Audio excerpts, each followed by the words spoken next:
하나님의 재발견 세 번째 시간입니다. 첫 번째는 침묵하시는 하나님에 관해서 나눴다면 두 번째는 보이지 않는 하나님에 관해서 나눴습니다. 오늘 세 번째 시간에는 헤아릴 수 없는 하나님에 관해서 여러분과 함께 말씀을 나누도록 하겠습니다. 저와 아내는 청소를 하는 데 있어서 매우 차이가 있어요. 저는 정리정돈을 굉장히 중요하게 생각합니다. 있어야 할 자리가 있어야 돼요. 근데 아내는 청결, 먼지가 없는 걸 중요하게 생각해요. 두 사람이 서로를 이해를 못합니다. 왜냐하면 저는 정리가 되어 있지 않으면 내가 찾고 싶을 때 찾을 수가 없으니까 어렵잖아요. 그리고 정리되어 있지 않는 것 때문에 우리가 다칠 수 있다. 근데 아내는 청결하지 못한 제 자신을 또 이해하지 못해요. 왜냐하면 먼지로 인해서 우리 자신이 어떻게 됩니까? 건강에 해로움이 있을 수 있으니까. 둘 다 건강을 걱정하거든요. 저는 그것으로 다칠까 걱정이 되고, 아내는 그것으로 인해서 뭔가 우리의 몸이 오염되지 않을까 이렇게 걱정을 하는 거예요. 저를 바라보는 눈빛이 과연 정리를 잘하게 생겼나 이렇게 바라보신 것 같은데, 여러분 맞아요. 저는 정리를 잘 못합니다. 그런데 조금 정리한다 이거죠.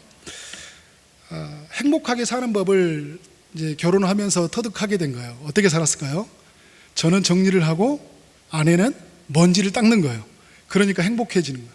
이걸 잘 몰랐어요. 여러분 누구나 알 것 같은데 이걸 잘 모르니까 서로가의 다름의 어떤 충돌이 있지 않습니까?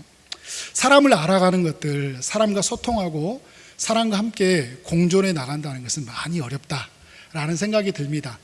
내 자신이 누구인지, 내가 뭘 좋아하고 내가 무엇을 잘하는지, 무엇에 약하는지 나를 깊이 아는 것도 또한 어려운 부분입니다. 하나님에 관해서는 어떨까요? 하나님을 알아가는 것이 어렵다. 신앙생활을 오래 했지만 말씀을 많이 배웠지만 내가 하나님의 뜻 가운데 일하심들을 많이 경험했지만 하나님을 다 알기에는, 하나님의 일하심들을 우리의 생각 안에 담기에는 너무나 어렵다라는 생각이 들어요. 오랫동안 신앙생활하고 신학을 하고 목회자가 되고 늘 하나님에 관해서 묵상을 하고 있지만 하나님의 존재에 관해서는 늘 어려워요. 하나님이 삼위 하나님으로 계시다고 하는 것들 여러분 쉽나요? 어려워요. 삼위 하나님, 처음 신앙생활 할 때도 너무 어려웠는데 목회자가 돼서도 삼위 하나님을 설명한다는 게 너무 어렵습니다.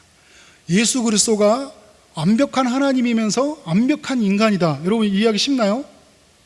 어떻게 전지전능하시고 무소부재하신 하나님이 인간과 똑같은 고통을 느낄 수 있을까? 여러분 이것들을 어떻게 해석할 수 있겠습니까? 많이 어려운 부분들입니다. 하나님의 존재도 어렵지만 하나님이 하시는 일도 어려워요.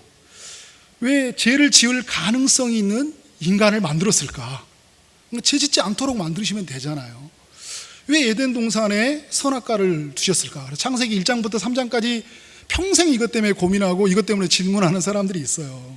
어렵다는 거죠. 왜 하나님의 아들이 우리 가운데 오셔서 그 하나님이 육체를 입고 오셔서 우리를 위해서 죽으셔야 했을까? 이렇게 하나님이 구원을 이루셔야 될까? 지금에 와서 보면 그런다 이렇게 이해할 수 있지만 참으로 이해할 수 없는 신비들입니다. 여러분 우리의 삶에 좀 깊이 들어와서 생각을 해볼까요? 어떤 사람은 하나님이 구원하시는데 어떤 사람은 하나님이 끝까지 구원하시는 사람들이 있나요, 없나요? 있어요. 우리가 계속 그 사람을 위해서, 구원을 위해서 찾아가고 정말 간절히 기도했는데 하나님이 우리의 기도를 들어주시고 응답해 주셔요. 그래서 그것을 나눕니다. 그런데 어떤 사람은 내가 그렇게 쏟아붓고 사랑을 쏟아붓고 돈을 써가면서 정말 눈물로 기도했는데 끝까지 하나님이 부르시지 않고 데리고 가시는 사람들도 있어요. 여러분 이것을 어떻게 다 이해할 수 있을까요? 어떤 사람은 우리 맥주 감사절인데 오늘 어떤 사람은 하나님이 채워주시는 것들로 인해서 감사의 고백을 하는 사람들이 있어요. 새로운 일자리를 주셨다, 자녀가 결혼했다, 자녀가 결혼한 자녀가 출산을 했다, 하나님께서 이런 일을 행하셨다, 특별 새벽 기도 가운데 나는 나올 수 있는 환경을 마련해 주셨고 나에게 큰 은혜를 부어주셨다, 이렇게 하는 사람들이 있어요. 그런데 어떤 사람에게는 나는 일자리를 잃었다, 내 자녀는 아직 결혼하지 못했다, 결혼한 내 자녀는 아직 아이를 낳지 못하고 있다, 결혼했던 내 자녀는 지금 여전히 불행 가운데 있다, 이런 여러분 이야기들이 우리 주변에 있나요, 없나요? 있어요. 나는 하나님 앞에 신실하게 살아갔고 정직했고 온전했다고 생각했는데 이러한 삶의 결과가 주어졌고, 옆에 있는 사람들 보니까 그렇게 교회를 열심히 하는 것 같지도 않고 하나님을 사랑하는 것 같지도 않은데 자녀가 잘 되는 일들이 우리 주변에 있다는 말이에요. 여러분, 이것을 다 어떻게 이해할 수 있을까요? 고난의 문제를, 우리가 코로나로 말미암아 고난이 주어졌어요.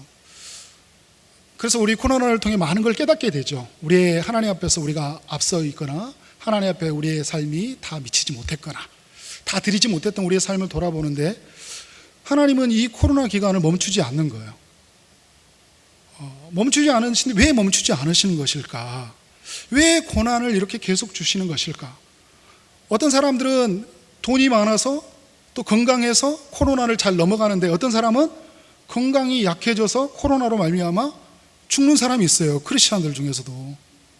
코로나로 말미암아 어떤 사람들은 부유하게 들어가는데, 어떤 사람은 어때요? 믿음에 신실하게 살아가는 사람들은 손해대보고 경제적인 치명적인 어려움을 겪어서 지금 어려운 가운데 있는 사람들이 있다는 거예요. 여러분, 이걸 다 어떻게 이해할 수 있는가요? 이 질문이 바로 오늘 욥의 질문이기도 합니다. 하나님 앞에 온전했잖아요. 하나님 앞에 순전한 사람이었거든요. 하나님 앞에 정직한 사람이었는데 자기 자신에게 고난이 찾아왔어요. 욥의 친구들은 욥이 죄를 저질렀기 때문이다 라고 결론을 내리고 있죠. 하나님이 누구인지, 왜 고난이 찾아왔는지, 인간은 누구인지에 대해서 욥의 친구들은 정확하게 알고 있는 것 같아요. 말을 하는 거 보면. 오늘 본문이 있기 전에 25장에 보면 빌닷이라는 친구가 하나님은 주권을 가지고 계신 분이시다, 그러니까 주권적으로 세상을 통치해 가신다는 이야기죠. 이엄을 가지고 계시다, 전능하시고 무소부재하신 그 이엄을 가지고 계시고 그의 군대는 셀 수 없이 많다, 이렇게 말하면서 어떻게 구더기 같고 벌레 같은 인간이 하나님 앞에서 의로움을 주장할 수 있냐. 이 말은 욥, 너는 하나님 앞에 결코 의로운 사람이 아니고 너의 죄로 말미암아 하나님께 진노를 받는 것이다, 이렇게 결론을 내리고 있는 거예요. 욥의 친구들은 마치 하나님을 다 아는 것처럼 바라보지만 욥은 친구들의 말을 들으면서 하나님을 너무 제한하고 있고 하나님의 뜻을 알지 못한다라고 말하고 있어요. 하나님의 주권, 하나님의 이엄, 하나님의 셀 수 없는 그 군사를 가지고 있는 하나님의 그의 능력을 말하고 있지만 너무 모호해요. 여러분, 예를 들어서 이런 거예요. 하나님은 사랑입니다 라고 말하는 것은 모호한 개념이에요. 예수 천당, 불신 지옥입니다 라는 것은 너무 모호한 개념이에요. 이 친구들은 이러한 개념으로 욥에게 다가오고 있어요. 하나님은 주권을 봐라, 하나님의 위엄을 봐라, 셀 수 없는 그 군사를 봐라, 그의 영들을 보라. 근데 욥은요, 그의 주권이 무엇이고 그의 위엄이 무엇이고 개수할 수 없는 그 하나님의 능력이 무엇인지를 구체적으로 이야기해요.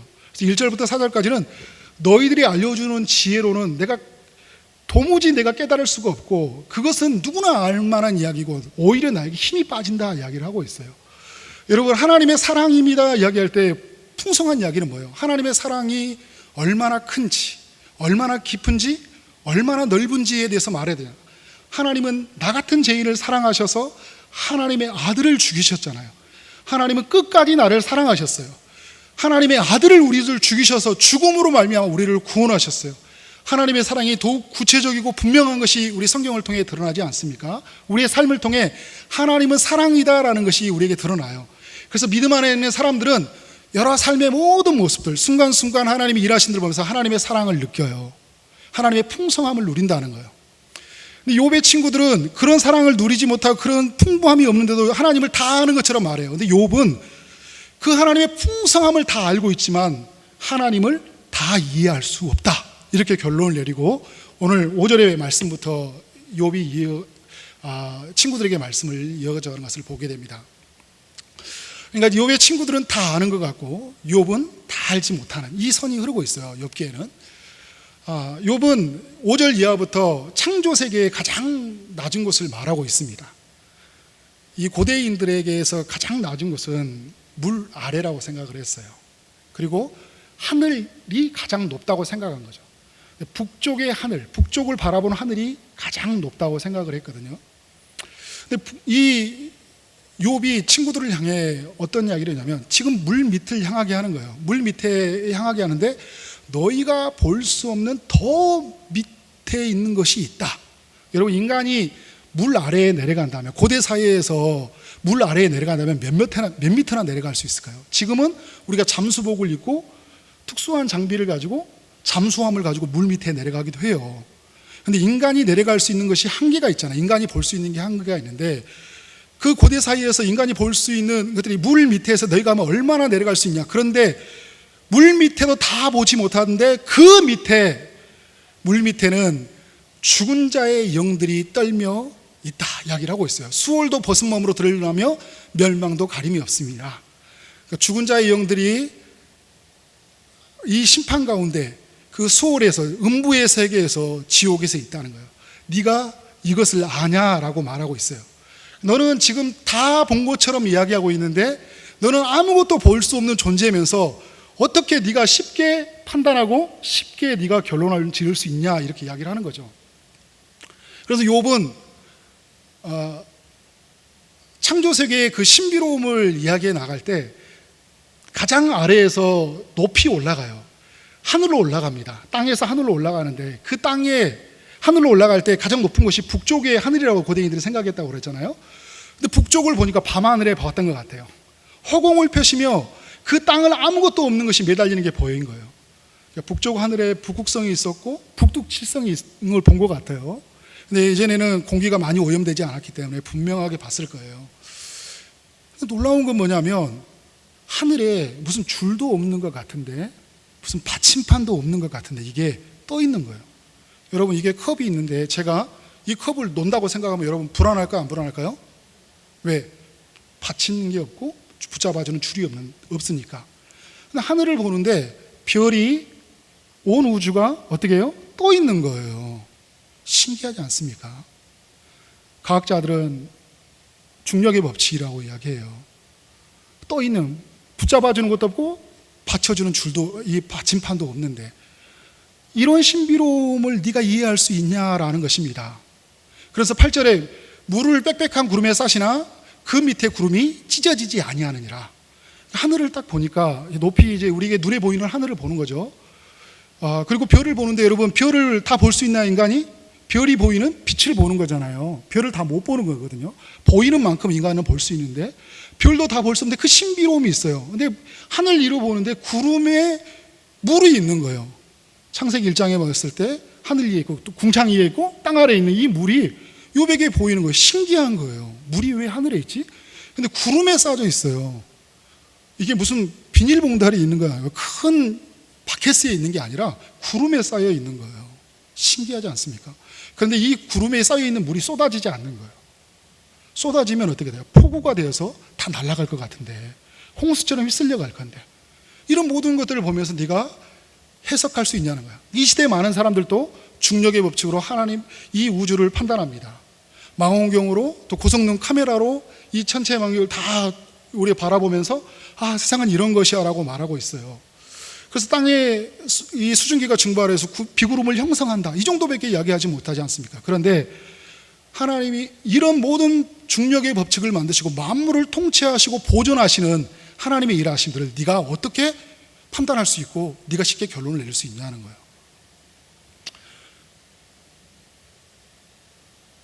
그러면서 욥이 가장 높은 곳을 향하고 있는데요, 인간이 볼 수 없는 것을 향하고 있어요. 그는 보름달을 가리시고 자기의 구름을 그 위에 펴셨다. 하나님의 보좌, 하나님의 영광이 구름달로 가려져 있다는 거예요. 자기의 구름, 하나님의 임재가, 하나님이 이 모든 구름으로, 그 구름은 임재를 상징하지 않습니까? 자기를 가리셨어요. 왜? 인간은 하나님을 볼 수 없는 존재니까. 과학자들이 우주를 관찰하기 위해서 엄청난 빛의 속도에 빠른 것보다 관찰을 해요.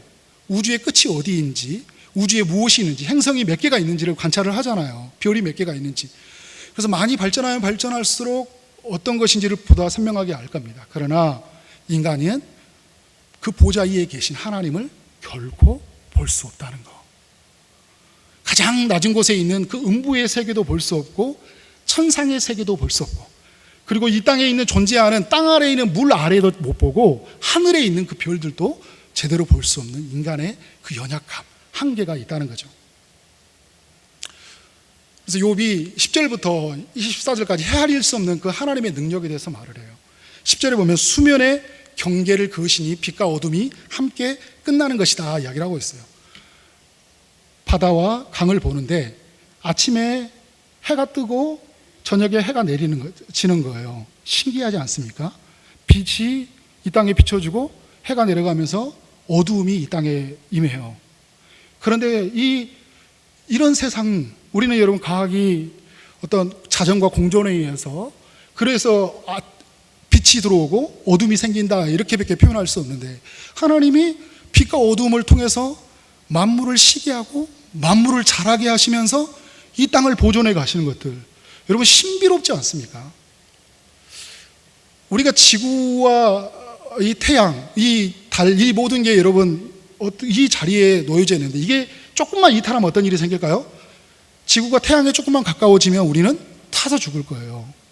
우린 지구가 조금만 멀어져 버리면 우리는 얼어 죽을 거예요. 산소가 공급되지 않고 우리는 숨 막혀 죽을 겁니다. 엄청난 일이 날 거예요. 그런데 이 만물이 보존되어 움직여가는 것, 질서 있게 정연하게 빛과 어둠이 공존하는 것, 물이 하늘에 고여 있으면서 때마다 이른 비와 늦이를 내려가는 것들, 이런 모든 것들이 여러분 신비롭지 않습니까?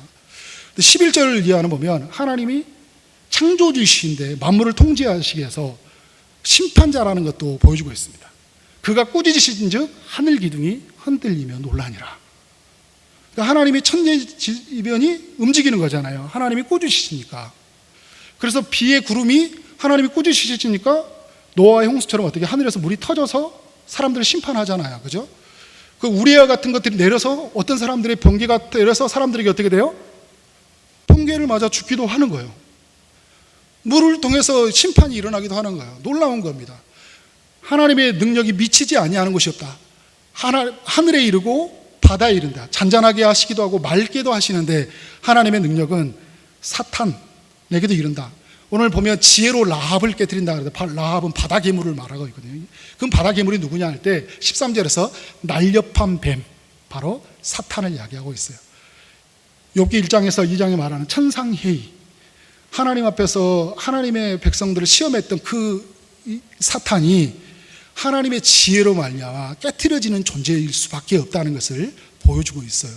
그래서 여러분 그 사건을 우리가 어디에서 볼 수 있습니까? 그의 지혜로, 그의 하나님의 지혜로 말미암아 사탄이 굴복되는 역사를 우리는 십자가를 통해 확인하지 않았습니까? 예수를 죽이면 하나님의 나라, 하나님의 뜻은 다 꺾여진다고 생각했는데 예수의 죽음과 함께 하나님의 나라가 온전해진 것을 보여주지 않았습니까? 그의 지혜로 말미암아 측량할 수 없는, 그 헤아릴 수 없는 높은 하나님의 지혜로 말미암아 사탄의 세력이 무력화되고 깨진다는 것을 보여주고 있어요. 욥은 정말 이 아브라함과 이삭과 야곱 시대에 살았던 그 사람이지만 놀라운 하나님의 지혜를 가지고 이 세상을 바라보는 눈이 있었다는 거예요. 과학자들이, 지금 이 시대의 과학자들이 그 발견할 수밖에 없는 그 망원경으로 관찰했던 것을 욥은 하나님의 보여준 그 계시 안에서 하나님의 뜻을 보고 있어요. 그런데 욥이 이렇게 말해요. 한번 14절 말씀 다 같이 읽어보도록 하겠습니다. 시작. 보라, 이러한 것들은 그의 행사의 단편일 뿐이요 우리가 그에게서 들은 것도 속삭이는 소리일 뿐이니 그의 큰 능력의 우레소리를 누가 능히 헤아리라. 이 모든 것은 하나의 단편이라는 거예요. 하나님 보여주신, 다 볼 수 없다는 거예요. 하나님이 인간이 볼 수 있는 것만 보여주셨어요. 인간이 볼 수 없는 게 너무나 많다는 거예요. 저 아래의 음부의 세계도 볼 수가 없고, 그리고 저 높은 천상의 세계도 볼 수 없는, 조금만 멀면 볼 수 없고 조금만 가까이 있어도 볼 수 없는, 우리 눈에 있는 여러분 공기의 입자가 우리에게 보이지 않는 것처럼, 멀리 태양이 보이지 않는 것처럼 인간은 연약한 존재. 우리는 하나님의 소리를 다 들을 수 없어요. 하나님 우리 가운데 알려주시는 그 소리들, 그래서 하나님께서 하나님의 사람들을 통해 하나님이 살아계시고 하나님의 음성을 우리에게 들려줬지만 하나님의 소리를 우리는 다 들을 수 없는, 그 능력의 우레소리를 우리가 능히 감당할 수 있겠느냐 이야기하고 있어요. 다 한번 정리를 해보면 이런 내용이에요. 인간은 하나님의 창조하신 세상을 다 볼 수 없다. 인간은 하나님이 하신 일을 다 이해할 수 없다. 인간은 하나님의 능력을 다 헤아릴 수 없다. 하나님은 인간이 생각하는 것보다 훨씬 크신 분이다. 하나님은 우리가 생각하는 것보다 훨씬 능력이 많으신 분이시다. 욥의 친구들은 하나님을 다 아는 것처럼 말했는데 욥은 오늘 말씀에 보면 보다 더 깊이, 보다 선명하게, 보다 풍성하게 그 하나님의 주시는, 자기에게 주시는 그 계시, 그에게 비춰주신 그 세계를 가지고 하나님의 어마어마한 세계를 보여주잖아요. 그런데 친구들의 결론은 뭐냐면 피상적으로 알았는데 자기 경험적으로 지극히 개인적으로 알았던 제한적인 알을 가지고 나는 다 안 것처럼 이야기하고요. 욥은 이렇게 놀라운 하나님의 세계에 있는데 하나님이 왜 이런 일을 행하셨는지 모르겠다 하는 거예요. 왜 선한 자가 고난을 받고 왜 악한 자가 형통한지 난 모르겠습니다. 난 모르겠다 이야기를 하고 있는 거예요. 이해할 수 없는 그 하나님 앞에 욥이 할 수 있었던 건 뭐냐면요, 자신은 하나님이 계시해 주는 것만 볼 수 있는 연약한 존재이다. 나는 지극히 단편적인 것만 볼 수밖에 없는 연약한 존재이다. 내 생각으로 제한할 수 없을 만큼 하나님은 크신 존재이다. 그래서 이해할 수 없는 이 질문 속에 나는 하나님이 대답해 주시기를 바랄 뿐이다. 그래서 여러분 31장 35절은 전능자가 내게 대답하시기를 바라노라. 하나님께서 대답해 주시기를 바란다 이야기를 하고 있습니다. 그렇다면 여러분 우리가 할 수 있는 게 뭘까요? 우리가 오늘 이 욥의 이야기와 이 욥기에 흐르고 있는 이 욥과 친구들의 이야기를 통해서 우리가 할 수 있는 게 뭘까요? 여러분 우리 가슴에 손을 얹고 저를 따라서 한번 고백하도록 하겠습니다. 우리는 나는 하나님 안에 있다. 나는 하나님의 사랑 안에 있다. 나는 하나님의 계획 안에 있다. 나는 하나님의 주권적인 다스림을 믿는다. 나는 하나님의 선하심을 믿는다. 아멘. 여러분 욥기를 통해 우리가 할 수 있는 답은 이것입니다. 나는 하나님 안에 있어요. 욥은요 오늘 이 이야기 동안 분명하게 깨닫는 건 하나 있어요. 자기는 하나님 안에 있다는 거 분명해요. 하나님의 사랑 안에 있다는 것이 분명합니다. 그리고 하나님의 계획 안에 있다는 게 분명해요.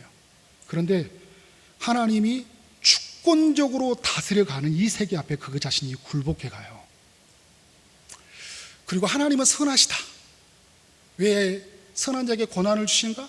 악한 자를 형통하신가? 하나님이 마음이니까, 그죠? 토기장이니까. 그러한 고백을 욥이 하고 있는 모습들을 보게 돼요. 여러분 우리의 삶에 이런 이 믿음 안에 주권적인 이 다스림이 얼마나 우리에게 필요하냐. 하나님이 우리를 여러분 살리시기도 하고 우리 어떤 사람들을 죽이시기도 하시잖아요. 그죠? 어떤 사람은 가난하기도 하시고 어떤 사람을 부하기도 하셔요. 하나님의 이 일하심 앞에 인간이, 하나님은 그 계획과 사랑 안에서 자신의 백성들을 이루고 가실 때 어떤 사람을 낮추셔서 하나님의 일을 이루시고요, 어떤 사람을 높이셔서 일을 이루시고, 어떤 사람은 많은 걸 주셔서 이루시고, 어떤 사람은 가난하게 하시면서 그 일을 이루시는 거예요. 여러분 이것을 어떻게 인간이 다 이해할 수 있을까요? 하나님은 왜 아들을 죽이셔야 했어요? 이 하나님의 이 주권적인 다스림 앞에. 그러나 인간이 가져야 할 중요한 고백은 뭐냐면 하나님은 선하시다는 거예요. 따라서 해볼까요? 하나님은 선하시다. 하나님은 선하시다는 거예요. 제가 한 이야기를 하면 여러분이 좀 더 이해가 될 것 같습니다.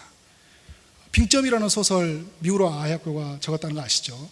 그러니까 인간의 가지고 있는 그 재성, 굉장히 성경적인 책이 기록이에요. 내용은 조금 우리가 생각하면 세상에 오염된 내용으로 볼 수 있지만 굉장히 어떤 인간이 가지고 있는 원죄, 그 원죄가 어떻게 사람들 앞에서 영향을 끼치는지에 대해서 이렇게 깊은 성찰 속에 나온 책이에요.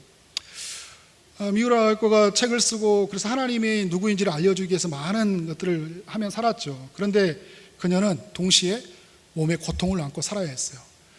책을 쓰는 동안 계속 그녀는 많이 아팠다고요. 40도가 넘는 고열들을 많이 겪었어요. 이제 인생의 말년에는 직장암과 또 이 파킨스 병이 찾아와서 움직일 수 없을 만큼 많은 고통을 겪었어요. 그런데 그녀는 항상 웃으면서 감사의 말을 아끼지 않았다고 해요. 그리고 그녀가 던졌던 말은 어떤 고백이냐면 하나님은 언제나 오르시다, 이렇게 고백을 하고 있어요. 하나님은 언제나 오르시다. 그러니까 지금 자신의 삶을 살아가 볼 때, 자기 자신이 볼 때 어떻게 돼요? 어떻게 옳다 말해? 좀 더 건강하게 자기를 좀 더 이렇게 예수 믿는 사람, 하나님의 사람 이렇게 하면 좀 이렇게 예수 믿었더니 내게 이런 일이 일어났다, 이렇게 이야기하면 좋은데 그녀에게 나타난 일은 뭐예요? 병이고 고통이고 아픔이에요. 이해할 수 없는 일들의 연속입니다. 끝까지 고통을 안고 살아갔어요. 그런데 여전히 그녀는 하나님을 향해 던지는 말은 뭐냐면, 외치는 말은 하나님은 언제나 오르시다, 하나님은 언제나 선하시다. 하나님 왜 이렇게 하셔야 됐습니까? 왜 저에게 질병을 통해서 하나님의 일을 이루십니까? 이것이 하나님의 계획이십니까? 네, 주님, 이 방법은 하나님이 옳은 방법입니다 라고 외쳤던 것입니다. 여러분, 하나님은 주권적으로, 우리가 하나님 안에 있고 하나님의 사랑 안에 있고 하나님의 계획 안에 있고 하나님은 주권적으로 통치해 가시고 하나님은 선하시다 하면서 우리에게 마지막 던져지는 말이 있다면 그리스도를 바라보는 것입니다. 따라서 해볼까요? 그리스도를 바라보아야 합니다. 아멘. 우리 이게 잘 안 눌러져서 댄 바우만 선교사님이 이렇게 이야기를 했어요. 우리에게 삶을 위한 공식이나 안내 책자는 없다. 오직 예수님만 있을 뿐이다. 여러분, 이런 말이에요. 이렇게 살았더니 복을 받았더라, 이렇게 살았더니 고난이 찾아오더라, 이런 안내 책자는 없다는 거예요, 공식이. 자, 예를 들어서 설명해 볼게요. 내가 특별 새벽 기도를 참석하고 40일 동안 기도를 했더니 하나님 나라 열심히 일을 섬겼더니 그의 나라와 그 일을 구하라, 그리면 모든 걸 더하신 줄 알고 여러분 우리가 섬겼더니 그런 마음으로 나가잖아요. 그랬더니 우리 자녀를 대학을 보내주고 결혼을 시키고 아이를 낳았다. 여러분, 이게 안내 책자인가요? 공식인가요? 나는 40일 동안 기도했는데 하나님이 안 들어주셨어요. 우리 자녀는 여전히 어떻게 돼요? 얘가 낳지 않고 있어요. 어떤 사람은 하나님이 들어주시고, 그럼 하나님은 불공평한가? 이런 생각이 들을 수 있잖아요, 그죠? 우리 이찬수 목사님 아버님 40일 동안 하나님 나라 부흥을 위해서 기도했는데 어떤 사람은 40일 동안 부흥하고 나는데 교회가 몇 배가 성장했대요. 이찬수 목사님은 40일 금식 기도하다 돌아가셔 버렸어요. 이런 하나님의 일하심들을 우리가 어떻게 해요? 그러면 그 뜻을 다 헤아리지 못했기 때문에 죽었고, 다 뜻을 헤아렸기 때문에 하나님이 살려주신 것인가요? 무슨 죄가 있기 때문에 하나님이 법을 주신 거고, 그가 정말 하나님 앞에 선한 일이 그래도 있었기 때문에 복을 주신 거야, 이렇게 나가면 여러분 어떻게 하냐면 욥의 친구들이 가지고 있는 이야기 된 거야. 인간응보. 네가 무엇을 했기 때문에 네가 복을 받고, 무엇을 했기 때문에 네가 벌을 받는 거야. 이렇게 다 해석할 수 없어요. 공식이 없다는 거예요, 이 땅에서는. 뭐냐면 오직 예수님만 우리에게 공식이고 우리에게 안내 책자라는 거예요. 예수님이 그 십자가에서 오늘 우리에게 보여주지 않았습니까? 예수님이 십자가에서 고난을 당하면서 우리가 뭘 하나 깨달아요? 아, 선한 사람도 의인도 고난을 받는구나. 예수님의 십자가 사건을 통해 우리가 볼 수 있는 거잖아요. 아, 하나님의 뜻을 따라 살아가는 사람에게도 고난이 찾아오는구나. 그런데 여러분, 이 고난을 통해서, 예수님의 고난을 통해 어떤 일이 이루는가 봤더니 하나님이 고난을 통해서, 이 아들이 고난을 통해서 고통 가운데 있는 자들이 위로를 받고 죽음 아래에 있는 자들이 구원을 받는 거예요. 그의 고난으로, 그의 채찍을 맞음으로 말미암아, 그가 피를 흘려주심으로 말미암아 나음을 얻는 일이 일어나, 그가 죽음으로 말미암아 죽음 가운데 있는 이들이 구원 얻는 일들이 일어나는 거예요. 아, 고난받는 예수님의 고난을 보면서 고난을 통해서 하나님이 구원을 이루시는구나. 고난을 통해서 하나님이 예수님의 고난을 통해 무엇을 받아요? 하나님이 영광을 받으시는 거예요. 아, 나의 이 고난, 해결되지 않은 일들, 그런데 하나님은 영광을 받으시는구나. 내가 부하게 돼서 내 자녀가 떵떵거리고 내 집에 있는 자녀가 2명, 3명, 10명씩 낳았고 좋은 대학에 들어가서 영광을 받으신 게 아니라 나의 고난, 이해할 수 없는 이 고난의 한복판에 서 있는 나를 통해 하나님은 고난을 받으신다. 누구를 보면서요? 예수님을 바라보면서. 그래서 이 덴바우만 선교사님이 이 고백을 하고 있는 거예요. 사도 바울은 이 비밀을 깨달은 거죠. 어디에서부터 시작됐을까요? 스데반이 돌로 쳐 죽였는데 그 고난의 한복판에 누가 변화됐어요? 고난을 통해, 그의 고난의 죽음을 통해서 바울이 변화가 일어났잖아요. 그런데 예수님의 그 죽음과 고난이 스데반을 변화시켰고 스데반의 고난이 바울의 마음을 울렸다면, 그래서 이 고난으로 말미암아 하나님의 나라를 이루신 걸 아니까, 하나님의 영광을 이루신 걸 아니까 바울은 남은 생애를 그리스도의 고난의 체온으로 이야기를 하고 있어요. 고난 받는 것이 내게 유익이라 이야기하고 있어요. 삶에 이해할 수 없는 수많은 질문 앞에 내 은혜가 내게 족하다던 하나님의 음성을 듣고 아멘 그렇습니다 하고 나아갔어요. 하나님 고쳐주세요, 고쳐주세요, 고쳐주세요 했지만 하나님이 고쳐주시지 않았지만 그때 순간에 어떻게 돼요? 그 고난을 통해 하나님이 이루신 일을 알기에, 아, 바울이 그렇게 하나님의 신실한데 그 정도는 고쳐줘야 되는 거 아니야? 라고 수많은 사람이 질문을 던질 거 아니에요. 그것을 통해 하나님이 영광을 받으신 게 아니라 그 고통의 한복판에서 그럼에도 불구하고 하나님은 살아계십니다. 주님은 내 안에 계시고 주님 사랑 안에 있고 우리는 주님의 계획 안에 있고 주님은 선하시고 주님이 주권적으로 통치하십니다. 그래서 나는 주님을 바라봅니다. 이 믿음의 한복판에 서 있을 때 수많은 사람들은 그가 바라보는 믿음, 그가 외쳤던 그 그리스도, 그가 바라봤던 그리스도를 바라보게 된다는 거예요. 여러분, 우리도 그것을 바라보고 믿지 않았습니까? 기독교는요, 엄청난 우리가 어마어마한 부유와 어마어마한 일들로 이 기독교가 세워지지 않았어요. 순교자의 피로 세워졌어요. 고난받는 믿음의 선배들을 말미암아 교회가 세워졌어요. 그리스도의 십자가로 말미암아, 그리스도의 그 피로 말미암아 십자가 세워졌고, 그 십자가의 흔적들을 가졌던 사람들이 고난의 한복판에 갔을 때 곳곳에서 교회가 세워지지 않았습니까? 우리 토마스 선교사님, 온더우드 선교사님, 어펜젤로 선교사님, 수많은 사람들이 땀과 눈물과 그 피를 흘려가면서 한국의 교회를 세우지 않았습니까? 순교자의 피, 고난받는 사람들의 흔적을 통해 하나님의 나라를 이루셨습니다. 이것이 하나님의 일임이십니까? 라고 우리가 다 이해할 수 없을 만큼 하나님은 그러한 일들을 행하고 나가는 것들을 보게 됩니다. 우리가 그런데 여러분, 이 땅에 살아가는 동안 하나님이 우리에게 이 고난의 한복판에서 욥이 답을 기다리겠다 하는 것처럼 우리도 답을 이제 그의 안에 있고 그 사랑 안에 있고 주님의 통치를 믿으며 주님이 다스려 가심을 믿고 우리가 그리스도를 바라보지만 그 우리에게는 어때요? 여전히 이해할 수 없는 그 질문 속에 우리가 살아가고 있어요. 고난을 겪으면 겪을수록 우리는 조금은 이해할 수 있다. 그러니까 욥은요, 고난받기 전에는 주님이 온전했고 주님을 사랑했지만 다 알지 못했잖아요. 근데 고난을 통해 하나님이 누구인지를 더 깊이 선명하게 알아가요.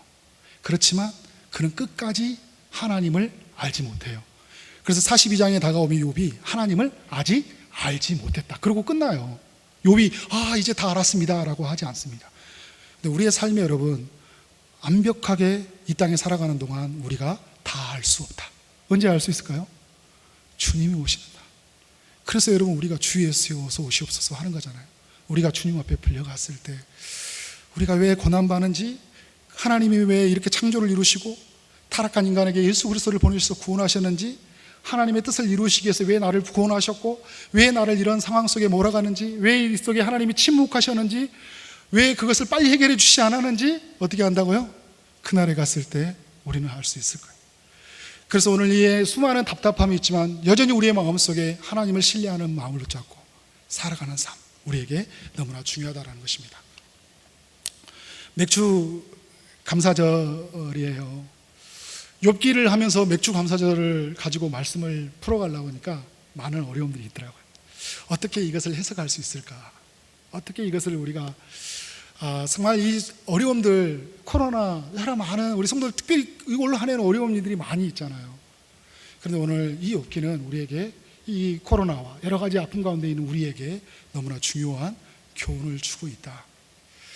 하나님의 안에 있다는 우리가, 하나님의 사랑 안에, 계획 안에 있다면 분명히 하나님을 사랑하는 자, 곧 그의 뜻대로 부르심을 입은 자들에게는 모든 것이 합력하여 선을 이루실 것이다. 내게 하나님께서 이런 것으로 내게는 허락하셨지만 반드시 이런 것을 통해서도 하나님은 하나님의 영광을 드러내실 것이다. 그래서 나는 감사하다.